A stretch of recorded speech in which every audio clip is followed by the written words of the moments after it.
அனைவருக்கும் வணக்கம். நான் உங்கள் 5ஆம் தலைமுறை ஜோதிடர் ராம்குமார் ராஜேந்திரன். நம்ம இன்னைக்கு பார்க்க போகிற தலைப்பு, கன்னி ராசி அன்பர்களுக்கு உங்களுடைய ராசிக்கு 7ஆம் இடமான கலஸ்தரஸ்தானத்தில், அதாவது மீன ராசியில் சுக்கிர பகவானுடைய பெயர்ச்சி. மீன ராசியில் மட்டும்தான் இந்த சுக்கிர பகவான் உச்சநிலை அடையக்கூடிய ஒரு தன்மை அப்படிங்கிறது இருக்குங்க. இந்த சுக்கிரன் அதாவது உங்களுடைய ராசிக்கு 2 மற்றும் 9ஆம் இடத்திற்கான அதிபதி. இந்த பயிற்சி காலகட்டங்கள் அப்படின்னு பார்த்தீங்கன்னா 3/3/2026 முதல் 26/3/2026 வரை நடைபெறவிருக்குங்க. இந்த நிகழ்வு காலகட்டங்களில் இந்த சுக்கிரனுடைய தன்மை அப்படிங்கிறது, அதாவது இந்த சுக்கிரன் அப்படின்னாவே ஒருவருக்கு ஆடம்பரத்தையும் செல்வாக்கையும் சொகுசு வாழ்க்கையும் காதல் தாம்பத்தியம் கணவன் மனைவிக்கிடையே இருக்கக்கூடிய உறவுகள், அதே போல் இன்பம் கலை மற்றும் அழகு போன்ற அனைத்து அமைப்புகளையும் கொடுக்கக்கூடிய. ஸோ இந்த நிகழ்வு காலகட்டங்களில் கன்னிராசி என்பவர்களுக்கு தன்னுடைய வாழ்க்கையில் எந்த விதமான அற்புதங்கள் மற்றும் மேன்மைகளை தரப்போகுது அப்படிங்கிறத இந்த காணொலியில் தெளிவாகவும் துல்லியமாகவும் பார்க்கலாங்க. நம்ம சேனலை ஃபஸ்ட் டைம் பார்க்குறோம் தான் சப்ஸ்கிரைப் பண்ணிக்கோங்க, பெல் பட்டன் கிளிக் பண்ணி ஆல் அப்படிங்கிற ஆப்ஷன் கொடுத்துக்கோங்க. கன்னிராசி அன்பர்கள் புதன் பகவானை அதிபதியாக கொண்டவர்கள், எந்த ஒரு விஷயத்தையுமே நிதானமாக செயல்படக்கூடிய நபர்கள், ரொம்ப யோசனைகள், ரொம்ப புத்திசாலிகள் அப்படின்னு சொல்லுங்க. ஏன்னா எல்லா விஷயத்தையும் ஒரு தடவைக்கு பல தடவை யோசிப்பாங்க. நம்ம எந்த தவறும் செஞ்சிடக்கூடாது, ஒவ்வொரு விஷயத்தையும் பார்த்து பார்த்து செய்யணுங்க. எல்லாத்தையும் பார்த்து பார்த்து செய்கிறோங்க. யாருக்குமே எந்த விதத்துலையும் தவறுகள் நடந்துடக்கூடாது, கெடுதல்கள் நடந்துடக்கூடாதுன்னு சொல்லி ரொம்ப அதிகமாக யோசிக்கக்கூடிய நபர்கள். ஆனால் என்னுடைய விஷயத்தில் எதுவுமே கரெக்டாக நடக்கலைங்க. மற்றவங்களுக்கு புத்திமதி சொன்ன காலங்கள் போய் இப்போ மற்றவங்க எனக்கு புத்திமதி சொல்கிற அளவுக்கு சில சூழல்கள் அப்படிங்கிறது இருந்துச்சு. சொந்தமாக ஒரு தொழிலை தொடங்கலாம், ஏன்னா பல தொழிலை பார்த்தவங்க, பல விஷயங்கள் நான் பண்ணவங்க. இன்றைக்கி என்னால் ஒரு சொந்தமாக ஒரு தொழில் அப்படிங்கிறது தொடங்க முடியாத அளவுக்கு நிலைகள். ஏன்னா மற்றவங்க பார்த்து நம்மளை ஒரு சில வார்த்தைகள் சொல்கிறாங்க. ஓகேங்க, எல்லாத்தையும் பண்ணி பார்த்துட்டீங்க, எல்லாத்துலேயுமே இன்றைக்கி ஒன்றுமே இல்லாமல் இன்றைக்கி புதுசாக ஒரு பிஸ்னஸில் என்ட்ரி ஆகிட்டிங்களா அப்படின்னு சொல்லி புதிய தொழிலை தொடங்குறதுக்கு முன்னாடியே நமக்கு நிறைய இடையூறுகள் அப்படிங்கிறது போச்சு. ஸோ அந்த தொழிலை தொடங்குவதற்கான வாய்ப்புகள் அப்படிங்கிறது கரெக்டான விதத்தலைமையில் இந்த நிகழ்வு காலகட்டங்கள் அந்த 7ஆம் பாவகம் என்று சொல்லக்கூடிய கலஸ்தரஸ்தானத்தில் தொழிலை தொடங்குவதற்கான சில வாய்ப்புகள் அப்படிங்கிறது உருவாகும். புதிய தொழிலை தொடங்குவதற்கான வாய்ப்புகள் அல்லது பார்ட்னர்ஷிப் மூலமாக சில பிஸ்னஸ் அப்படிங்கிறது ஸ்டார்ட் பண்ணுவீங்க.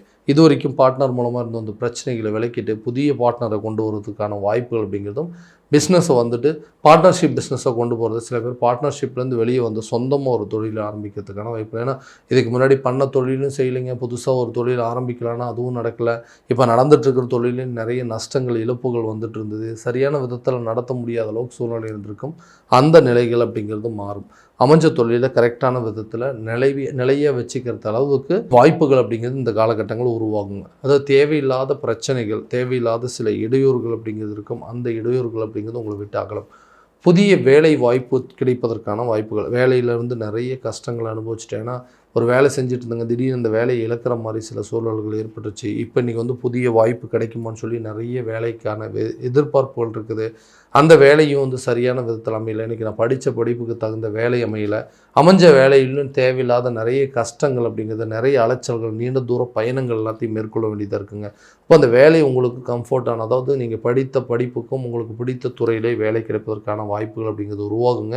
இருக்கிற வேலையில் கொஞ்சம் சாதகமான சூழல், இது வரைக்கும் யாரெல்லாம் இடையூறாக இருந்தாலும் உங்களுடைய உயர் அதிகாரிகள், உங்களுடைய சக பணியாளர்கள் தேவையில்லாத விஷயத்தை திணிக்கிறது, தேவையில்லாத வேலையை பண்ண சொல்கிறதுன்னு, உங்களுக்கு விருப்பமில்லாத சில துறைகளில் போய் வேலை செய்கிற மாதிரியும், பிடிக்காத சில வேலைகளை செய்கிற அளவுக்கு தொந்தரவுகள் இருந்திருக்கும். அந்த தொந்தரவுகள் அப்படிங்கிறது மாறுங்க. நல்ல ஒரு வேலை அப்படிங்கிறது கிடைக்கும். அந்த வேலையில் நல்ல ஒரு பீஸ்ஃபுல்லான லைஃப் அப்படிங்கிறது இருக்குங்க. நீங்கள் படித்த படிப்புக்கும் உங்களுக்கு பிடித்த துறையில் வேலை கிடைப்பதற்கான சூழல் அப்படிங்கிறது ஏற்படும். அரசு சம்மந்தப்பட்ட முயற்சி, அதாவது கவர்மெண்ட் எக்ஸாம் எழுதுகிறவங்களுக்கு இந்த காலகட்டங்களில் அது ஒரு நல்ல ஆப்பர்ச்சுனிட்டி அப்படின்னு சொல்லலாங்க. கவர்மெண்ட் ஜாபில் இருக்கிறவங்களுக்கு கூட டிரான்ஸ்ஃபர் சம்மந்தப்பட்ட சில வாய்ப்புகள் அப்படிங்கிறது இந்த காலகட்டங்களில் உருவாகும். திருமணம் ஆகாத நபர்களுக்கு திருமணம் சார்ந்த யோகங்கள், ஏன்னா இந்த கலஸ்தர ஸ்தானத்தில் சுக்கிர பகவானுடைய உச்ச நிலை அடையக்கூடிய காலகட்டங்களில் நீண்ட நாட்களாக திருமணம் ஆகாத நபர்களுக்கு திருமணம் சம்மந்தப்பட்ட பாக்கியம் அப்படிங்கிறது கண்டிப்பாக உருவாகுங்க. காதலர்கள் மத்தியில் இருக்கக்கூடிய பிரச்சனைகள், நல்ல லவ் ரிலேஷன்ஷிப் போயிட்டு இருந்ததுங்க, இன்றைக்கி என்ன காரணமே தெரியல, ஒருத்தருக்கு ஒருத்தர் பிரிகிற மாதிரி சூழ்நிலை வந்துருச்சு. காரணமே இல்லாமல் என்னை விட்டு பிரிஞ்சு போயிட்டாங்க, பக்கத்தில் இருந்து என்னுடைய விருப்பத்தை சொல்ல முடியல, திருமணம் அப்படிங்கிற ஒரு பந்தத்துக்குள்ளே கொண்டு போக முடியல, பேசுகிறதுக்கு முன்னாடி 1008 பிரச்சனைகள். இந்த லைஃப்பை லவ் மேரேஜை கொண்டு போகணும் அப்படின்னு எதிர்பார்க்குறவங்களுக்கு இது ஒரு பொன்னான காலகட்டங்கள். திருமணம் சம்மந்தப்பட்ட காதல், திருமணம் சம்மந்தப்பட்ட யோகங்கள் அப்படிங்கிறது உருவாகுங்க. அதே நேரத்தில் ரொம்ப நாளாக மேரேஜ் ஆகலை, எல்லாமே பிரச்சனையாகவே போயிட்டுருக்குங்க. ரிலேஷன்ஷிப்லேயும் பிரச்சனை, நாம் பார்க்குற அலைன்ஸும் எனக்கு சரியான விதத்தில் ஒத்து வரல, தேவையில்லாத ஜாதகத்தில் நிறைய இடையூறுகள் வருது. அதாவது எனக்கு தோஷம் இருந்தால் தோஷம் இல்லாத ஜாதகம் வருது, எனக்கு தோஷம் இல்லைன்னா தோஷம் இருக்கிற ஜாதகம் வருதுன்னு சொல்லி நிறைய குழப்பங்கள் இருக்குது. எல்லாம் ஃபிக்ஸ் பண்ணி மேரேஜ் லெவலுக்கு கொண்டு போய் கூட கல்யாண லெவல் நேரத்தில் கடைசி நேரத்தில் கூட திருமணம் அப்படிங்கிறது தடைப்பட்டு இருந்தது.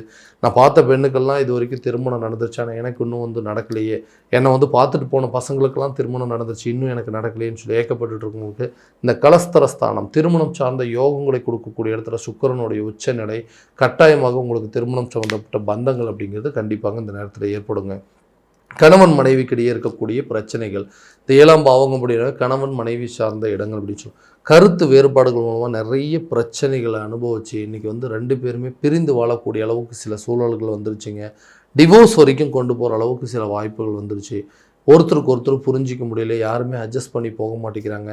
இந்த லைஃபுகள் ஏன்டா இந்த மாதிரி திருமணம் பண்ணிக்கிட்டோம், ஏன்டா வந்து இந்த லைஃப்குள்ளே வந்தோம், நம்மளை சுற்றி இருக்கிறவங்க நம்ம குடும்ப நபர்கள் மாமியார் மாமனார் மூலமோ கொழுந்தனார் மூலமாவோ அல்லது வந்து நாத்தனார் மூலமாவோ நிறைய பிரச்சனைகள் அனுபவிச்சுட்டு இருக்கிற, நிம்மதியாகவே இருக்க முடியல, இந்த லைஃப்பை விட்டு வெளியே போகலாம் அப்படிங்கிற அளவுக்கு சில சூழ்நிலைகள், தனக்கு வந்து ஆசைப்பட்ட மாதிரி லைஃப் அமையலை, இன்றைக்கி இந்த லைஃப்லேயும் பிரச்சனை இருக்குதுன்னு சொல்லி நிறைய பேர் இந்த லைஃப்பை விட்டு வெளியே வந்து தனியாக நிம்மதியாக வாழலாம் அப்படிங்கிற அளவுக்கு முடிவு எடுத்திருப்பீங்க. அந்த நிலைகள் அப்படிங்கிறது மாறும். பிரிந்த நபர்கள் ஒன்று சேருவாங்க. சில பேர் வந்து இந்த லைஃப் வேணான்னு விட்டு வந்தவங்களுக்கு வம்பு வழக்கு சார்ந்த விஷயங்கள், கோர்ட்டு கேஸ் விஷயங்கள் கூட உங்களுக்கு சாதகமான தீர்ப்புகள் அப்படிங்கிறது கண்டிப்பாக இந்த நேரத்தில் உருவாகும். கணவன் மனைவிக்கிடையே நல்ல ஒரு அந்யோன்யம் ஏற்படுங்க. பிரிந்த நபர்கள் ஒன்றிணைவாங்க. கணவன் மனைவிக்கு நல்ல ஒரு அண்டர்ஸ்டாண்டிங் ஏற்பட்டு நல்ல அந்யோன்யம் ஏற்பட்டுங்க. ரொம்ப நாளாக இருந்து வந்து பிரச்சனைகளை பேசி தீர்த்து கொள்ளக்கூடிய ஒரு காலகட்டம் அப்படின்னு சொல்லுவாங்க. எதிரிகளும் நண்பர்களாக மாறக்கூடிய ஒரு காலகட்டங்கள், விட்டுட்டு போனவங்களோ விலகி போனவங்களோ உங்களை தேடி வந்து சேரக்கூடிய ஒரு காலகட்டங்கள். ஏன்னா ஒரு லைஃப்லேருந்து வெளியே வந்தாச்சு, புதுசாக ஒரு லைஃப்பை உருவாக்கிட்டோம், அந்த லைஃப் நல்லபடியாக இருக்கணும் அப்படிங்கிற ஒரு எண்ணங்கள் இருக்குங்க. அதுலேயும் சில பிரச்சனைகள் அப்படிங்கிறது உருவாயிட்டு இருக்குன்னு யோசிக்கிறவங்களுக்கு கூடிய சீக்கிரத்தை அந்த லைஃப்பில் இருக்கக்கூடிய பிரச்சனைகள் அப்படிங்கிறதெல்லாம் கட்டாயமாக தீருங்க. வீடு வாங்கக்கூடிய யோகமோ, இடம் வாங்கக்கூடிய யோகமோ, அல்லது புதிய சொத்துக்களை சேர்ப்பதற்கான வாய்ப்புகள் அப்படிங்கிறதோ, அல்லது வீடு விற்பனைக்கு சம்மந்தப்பட்ட சில பிரச்சனைகள் எல்லாத்தையுமே சரி செய்யக்கூடிய ஒரு காலகட்டங்கள் அப்படின்னே சொல்லலாங்க. நண்பர்கள், அதாவது இது வரைக்கும் நமக்கு வந்து நிறைய பகைகள் அப்படிங்கிறது கூட்டாளிகள் மூலமாக இருந்து வந்த பிரச்சனைகள், பார்ட்னர்ஷிப் மூலமாக வந்து ஒரு இடத்த வாங்கியிருக்கிறோங்க, அல்லது பார்ட்னர்ஸ் மூலமாக ஒரு வீடு வாங்கியிருக்கிறோம், அதில் நிறைய பிரச்சனைகள் இருக்குது. ஒரு பிஸ்னஸ் ஒன்று வந்து 2 பேரும் ஒன்றா ஸ்டார்ட் பண்ணோம், அந்த பிஸ்னஸில் நிறைய பிரச்சனைகள் வந்து இன்றைக்கி ஒருத்தருக்கு ஒருத்தர் நல்ல ஒரு அண்டர்ஸ்டாண்டிங் இல்லாத போயிடுச்சு. ஸோ இந்த விஷயங்கள் எல்லாமே மாறும். இந்த பார்ட்னர்ஷிப்பை விலைக்கு விட்டு நீங்களே ஓனாக வந்து ஒரு பிஸ்னஸ் ஸ்டார்ட் பண்ணுவீங்க, சொந்தமாக ஒரு வீடு வாங்குவீங்க, சொந்தமாக இடம் வாங்குவீங்க, இழந்த சில சொத்துக்களை மீட்டெடுக்கக்கூடிய ஒரு சில காலகட்டங்கள் அப்படின்னே சொல்லலாங்க. இந்த நேரத்தில் உங்களுக்கு வந்து எதிர்ப்புகளாக இருந்தவங்க கூட உங்களுக்கு நண்பர்களாக மாறி உதவி செய்யக்கூடிய ஒரு தருணமாக இருக்க போதுங்க. குழந்தை பாக்கியம் இல்லாத தம்பதியினருக்கு குழந்தை பாக்கியம் கண்டிப்பாக ஏற்படுங்க. நீண்ட நாட்களாக இது ஒரு பெரிய பிரச்சனையாகவே இருந்திருக்கும். ஒரு விசேஷத்துக்கு போக முடியல, ஒரு சொந்த பந்தங்கள் மத்தியில் வந்து சகஜமாக உட்காந்து பேச முடியாத அளவுக்கு சில பிரச்சனைகளை கடந்து வந்திருப்பீங்க. அந்த நிகழ்வுகள் அப்படிங்கிறது மாறுங்க. கூடிய விரைவில் குழந்தை பாக்கியம் அப்படிங்கிறது உங்களுக்கு கட்டாயமாக ஏற்படுங்க. விட்டு போன நபர்கள் அப்படிங்கிறது சொல்லும்போது ஒரு லைஃப்பில் இருந்து மட்டும் இல்லைங்க, நம்ம வேண்டாம்னு சொல்லி நம்மளை அவாய்ட் பண்ணிட்டு போன நபர்கள் கூட நம்மளை தேடி வரக்கூடிய ஒரு காலகட்டங்கள். இந்த லைஃப் வந்து ஃபஸ்ட்டு தான் சரியான விதத்தில் அமையலை, அடுத்தது நான் எதிர்பார்த்த லைஃபாவது கரெக்டான விதத்தில் அமையும், அதுலேயும் நிறைய கஷ்டங்கள் அனுபவிச்சுட்ருக்கேன், அதை நிலைக்கிறதுக்கான சில முயற்சிகள் கண்டிப்பாக இந்த நேரத்தில் பலன் அப்படிங்கிறது கொடுக்குங்க.